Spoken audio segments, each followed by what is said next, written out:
had an accident in 2023 in April. He was going to work like any other day, and he crashed into a truck. I mean, for the person to adapt to life again, the family has to be there. I wanted my husband to be as close as possible to who he was, and for that, I had to be a part of it. I had to be involved, and I had to be a part of him. At CEN, we believe that the success of rehabilitation is 50% what the patient does within our facilities, but 50% is what they do outside of our facilities. And that's why the family, the environment is fundamental. My name is Adriana Sanchez, and I'm the wife of Samuel.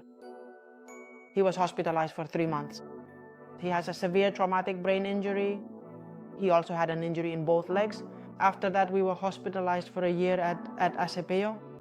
At Acepeo, we were hospitalized with him. Both my mother-in-law and I were always with him in therapy, in everything. In fact, we tried, during the time he wasn't in therapy, we tried to give him therapy ourselves. In fact, they gave us worksheets, they gave us things to try to continue the therapy, because in the end, 1 hour, 2 hours, 3 hours is not enough. Then after Acepeo, when it seemed like he had stagnated, that he wasn't really progressing, we decided to bring him to CEN because I liked it. He came in here unable to walk, with memory problems, he had no sphincter control. And we came here, and after a year, he achieved it. And what's more, he achieved it in record time, because by July of last year, he was already walking. And what's more, without any device, it's a lot. I didn't think so. I didn't think he was going to achieve it. I thought he would be able to walk, but I didn't think he would be able to walk like this, like he's walking now.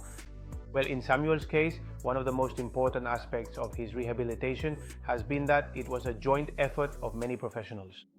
There have been neuropsychologists, physiotherapists, occupational therapists, optometrists, nutritionists, neurologists. So here, in the whole team that we have, all those professionals work in the same building. We have been able to coordinate so that each one could contribute from their area of specialty so that Samuel could progress and recover as he has done so far. It's true, even when he was in a wheelchair, when he was worse and so on, we always tried for him to have a relatively normal life. We always tried to adapt life to him, but it's also true that we also adapted him to life as well. For the person to adapt to life again, so that, the family has to be there. We let family members be in each and every one of the sessions to participate, to ask us questions, to ask us for things. And then we also ask them to keep doing things outside of the center. And we also do treatments, therapy outside of the facilities. That is, for example, in Samuel's case, there's also an occupational therapist who goes every week to work in his environment, at home, on all participation in his daily life activities. Now, with his young children, a newborn son and the other little one, also how to take care of them, how to help his wife, how to go out to buy at a store.